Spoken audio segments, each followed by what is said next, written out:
Война. Война возникает по сути примерно так же, как и элементарная драка.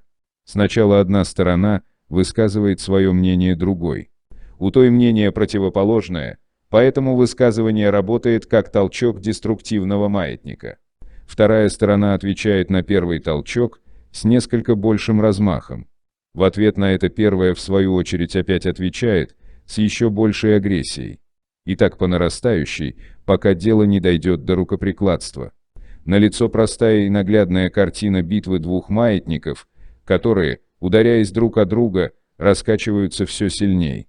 При назревании войны или революции действует много факторов, но суть та же. Сначала людям говорят, что живут они плохо. С этим все быстро соглашаются, первая подача маятника принята. Потом находится объяснение, что нашим людям жить лучше мешают чужие люди. Это вызывает негодование, маятник раскачивается. Затем следует провокация с той или другой стороны, что вызывает бурю возмущения, маятник набрал силу, и войну или революцию можно начинать. Каждый удар маятника порождает отклик, еще больше усиливающий колебания. Происходит лавинообразный переход на линии жизни, где напряженность нарастает. Ситуацию можно изменить только в самом начале, потом она уже уходит из-под контроля. В момент начала закручивания спирали, если на первый выпад маятника ответить миролюбиво или просто отойти в сторону, маятник будет провален или погашен, следовательно перехода на новый виток, то есть на другую линию, не будет. Если же принимать колебания маятника, то частота излучения участника будет подходить по параметрам к линии нового витка спирали. К сожалению, если отдельный участник событий не реагирует на маятник, это еще не дает гарантий, что он не будет втянут в войну или революцию. Если попал в мощный водоворот, то как ни старайся, выбраться почти невозможно. Однако в случае неприятия игры маятника участник, по крайней мере, получает дополнительные шансы остаться в живых и выйти с наименьшими потерями. Здесь только следует хорошо представлять, что означает неприятие войны или революции. Вы можете ненавидеть ее или активно бороться. Но маятнику безразлично, против вы или за.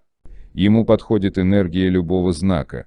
Если энергия излучается на частоте войны, происходит переход на эту линию. Вы принимаете войну, участвуете в ней вы на поле боя.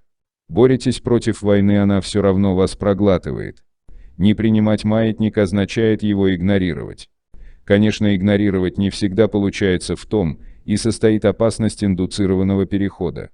По крайней мере, не следует принимать позицию ни сторонников, ни противников войны. Во все времена существовали нейтральные государства, которые, оставаясь в стороне, наблюдали, как целые народы уничтожают друг друга. Обратите внимание на демонстрации и митинги, где люди яростно протестуют против военных действий. Для маятника, пытающегося развязать битву со своим противником, они являются такими же преданными и желанными приверженцами, как и сторонники битвы. Активный протест есть самое натуральное пособничество войне, хотя наивные приверженцы убеждены в обратном. Миролюбивые предложения и раскрытие подлинного лица и мотивов маятника – вот действия, которые гасят войну. Помните аллегорию с гнездом диких пчел?